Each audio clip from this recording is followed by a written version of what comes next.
Quitting your job to go all in on your dream sounds inspiring, but what they don't tell you is how lonely it gets. How terrifying it is to watch your savings drop while your sales don't move. How deeply you'll question yourself, your calling, your faith, your identity when it doesn't go the way you imagined. Hi, I'm Joshua. I'm a venture capitalist turned entrepreneur since 2017, focused on studying, building, launching, and learning through failure. And today, the decision I made to turn my side hustle into my main hustle is the single most important business decision I've ever made. 4 years ago, I quit my job. I was newly married, working in tech, nice apartment, good money, but I had this deep restlessness, a calling to build something of my own. So I launched a private label brand.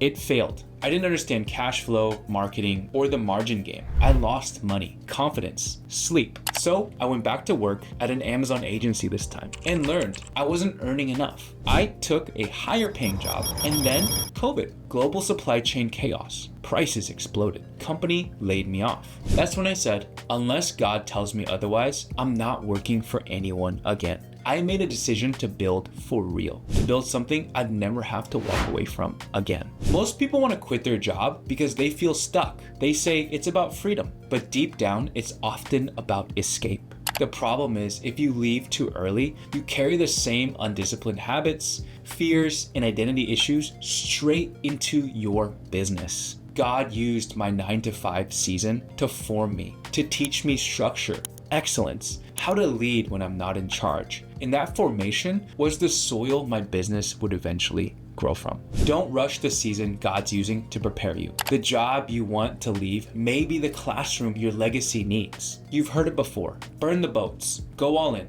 That advice sounds sexy, but it's often foolish, especially if you have a family to provide for. I've launched businesses with no plan, and I've launched while slowly stacking skills, cash flow, and confidence. Guess which one lasted? Start by building your offer nights and weekends. Build one income stream that pays rent before quitting. If you're married, plan the risk together, not alone.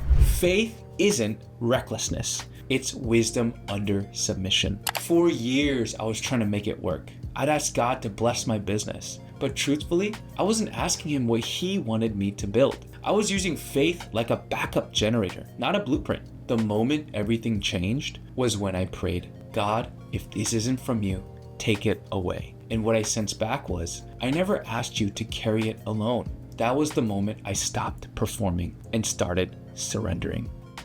Your calling is not to control outcomes. It's to be obedient with today. And obedience builds things that last. So if you're in that in-between place right now, where the dream feels far, the income feels small, and your faith feels stretched, just know you're not crazy. You're not behind. You're being prepared. From the ashes of your failed hustle, God may be laying the foundations of a legacy. If this resonated, subscribe. This channel is for faith-driven builders who want to create wealth, impact, and peace, not just content and noise. You're not building alone. Let's go.